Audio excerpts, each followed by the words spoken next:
In B2B, it's always a buying committee that makes the decision. It's never a single person. Even if you try to target the most senior person in that committee, it's really important to understand the dynamic, because any single person in that committee can derail the ultimate decision.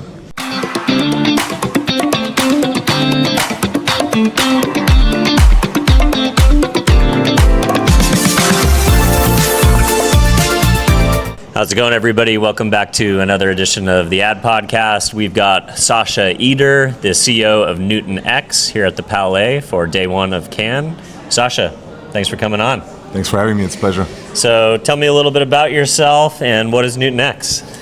All right, so I'm the founder and CEO of NewtonX. We're a B2B research intelligence company. Okay, awesome. That means we help companies access very hard to get proprietary data to make business decisions. It's a focus on B2B data.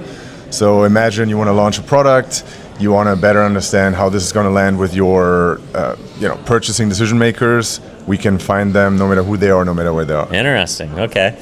So is it more on the insight side where you're doing like pre-strategy work, kind of helping marketers design their go-to-market, define their ICP, figure out what channels they're in, what are they buying, what pricing, is it more of like a pre-campaign planning tool, or once you kind of figure out that stuff, can you also help them go out and acquire that audience? The beauty is it's really across the entire life cycle. Interesting. The only thing that matters is, so we have what's called the NewtonX graph. That's our proprietary human data layer, basically, to target the people whose input we need. That's really the only thing that matters. After that, we can get you any insight across any part of the life cycle. Interesting. So what types of channels are you activating on once you've kind of done the initial research and defined who you're going after? Then how do you action on that data and get in front of them? What channels are most prevalent for B2B marketers these days? So I think the most important part to understand is it doesn't matter exactly which single channel it is. It's really a matter of all of the channels coming together. Yeah. So for us, if we were to say we need, let's say, CFOs across North America and Europe, I wouldn't get them through just, professional networks or partnerships or social media. It's really just a matter of understanding, okay, where are they? Different people are going to be activated across, different channels at different times of the day. And the beauty is really from, in a very seamless way, bringing it all together and ultimately getting them by tapping into all these channels. Interesting. What do you think is the biggest misconception that B2B marketers make about who they think their target audience is? And then once you've run a project, helping them actually understand, like, what are some of the insights that B2B marketers are surprised by? It's a great question. I would say one of the first things we do with our clients is really help them understand defining the audience correctly. Mm-hmm. So we have clients come to us sometimes asking for an audience that in their mind makes sense, but then when you look at the real world, it doesn't really exist. So a really good one is... Is it too specific? They're thinking about a world that just doesn't have enough scale, or... It's more like it's a dream audience that doesn't really exist. So for example, find me CMOs who are very technical, maybe in this day and age, who can do, let's say, some, AI coding, yep. Right? Sounds great on paper, but then in reality, you look at it and, well, the CMOs are the executives, right? Yeah. So they have a whole team underneath them. So it often comes down to then say, okay, you want this specific expertise. It's a mix of audiences that we need to combine in order to truly get to the insights. So at the end of the day, you may think you want to go after CMOs, but there's a buying cohort that you need to target in order to move to either discovery or move people through the pipeline. You need to think about the whole buyer committee. Exactly, and that's actually one of the key points. We launched a study last year together with LinkedIn and Bain around exactly this piece, which is in B2B, it's always a buying committee that makes the decision. It's never a single person. Even if you try to target the most senior person in that committee, it's really important to understand the dynamic, because any single person in that committee can derail the ultimate decision. Yeah, ultimately the budget might be with the CMO, but the CTO owns integration or implementation, and if he doesn't like it, or if he's not brought along as part of the journey, then he can kill a deal.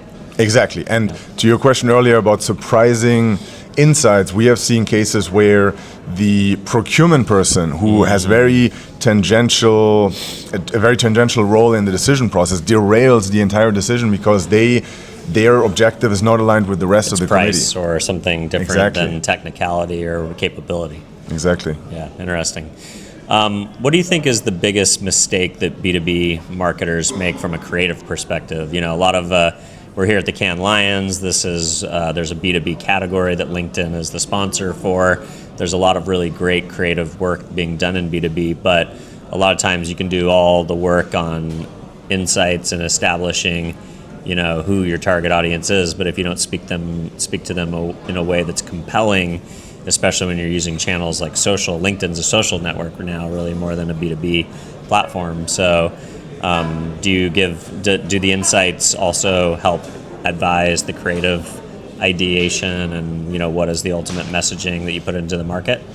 Absolutely. I think one of the biggest mistakes that B2B marketers make is actually not using research enough. And I'm not saying this from the perspective of a research provider trying to sell more. Sure. It's really from the perspective of, we all know B2B research is much more expensive than consumer research.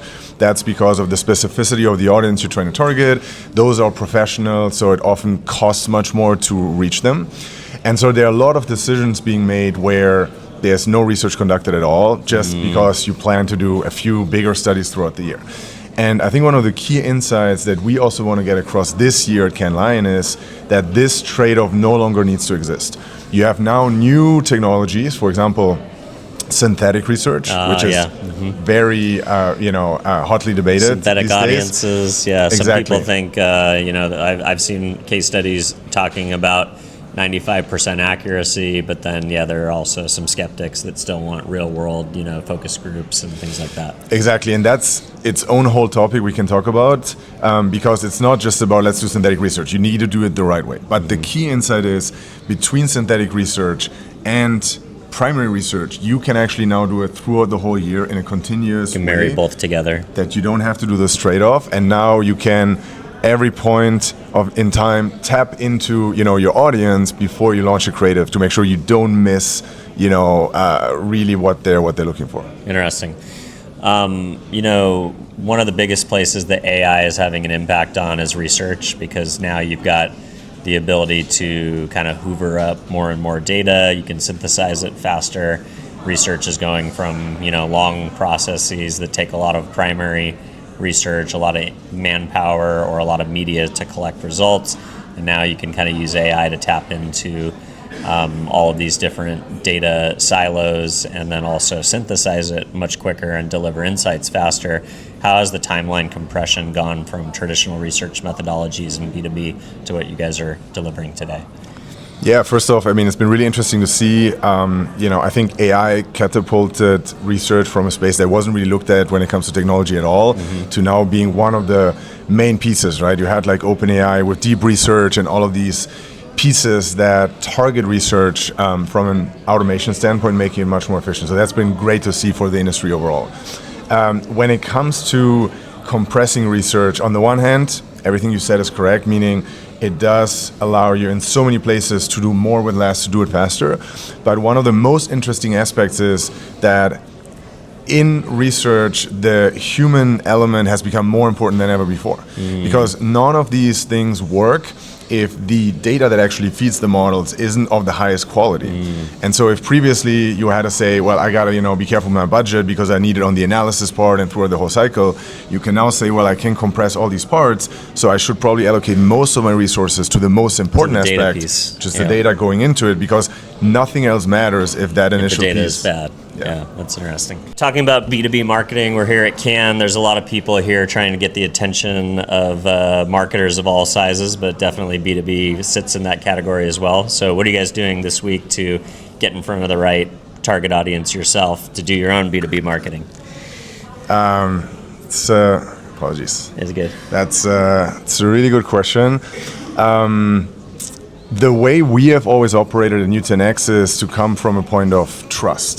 So one of the things we're most proud of is we work with over 600 organizations, most of which are the respective industry leaders. And so, for us, when we now reach out to a CMO and they look us up, for example, the brand speaks for itself, and that was one of the most important aspects. This is not something you can, solve overnight. So if I came here in Cannes and was like, what do we quickly, put together this week, wouldn't really work, but we put the work in over the last 9 years. Foundations through Exactly. it. That's awesome. Awesome, man. Well, it sounds super exciting. If folks at home want to follow along, learn more about the company, or connect with you directly, where do you want to send them? Look me up on LinkedIn, Sascha Eder, CEO of NewtonX, and very excited to see what you have to say. Awesome. Thanks for spending some time with us today. Thank you so much Cheers. for having me. Thanks. On YouTube, finding the right audience to build a media plan requires hours of research. And optimizing campaigns is time-consuming and a bit of a guessing game. That's why we built technology to do it for you. Strike Social.